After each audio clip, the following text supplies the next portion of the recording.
যদি লাল না হয় রে দেখা 18 ফেব্রুয়ারি তানিশা আর নাজিমের ফেসবুক পেজে আমরা দেখেছি যে একটি রিলসের মাধ্যমে তরমুজ নিয়ে তাদের মধ্যে কথা হচ্ছিল। তানিশা পুরো তরমুজটা কাটছিল আর তখনই বলছিল যেন সেই মধু রসমালাই, যেটা আমরা অনেকদিন আগে তরমুজ ব্যবসায়ী থেকে আমরা জেনেছিলাম। তানিশা যখন তরমুজটা কাটছিল তখন নাজিম ক্যামেরা হাতে নিয়ে বলছিল দেখা যাক কি হয়, তরমুজটা লাল হয় নাকি পাকা হয়, দেখা যাক কি হয়। এমনই একটা ভিডিও আমরা ফেসবুক রিলসের মাধ্যমে দেখেছি। তানিশা যখন তরমুজ কাটতে যায় তখনই তানিশা বারবার বলছে সেই মধু।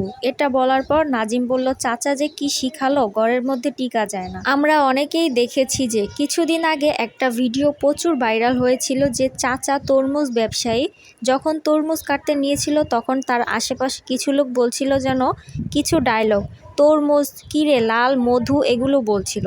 তখনই এটা দেখে তানিশা আর নাজিম ওরা যখন তরমুজ কিনে আনে তখন ওরাও এই ডায়লগটাই দিয়েছিল, ওই কিরে রসমালাই সেই। তখনই নাজিম ক্যামেরা হাতে নিয়ে একটি রিলস ভিডিও বানিয়েছিল আর শুনেছি যে তানিশা বলছে বারবার যে ওই কিরে মধু মধু, তরমুজ কাটতে অনেক কষ্ট হচ্ছে, অনেক শক্ত।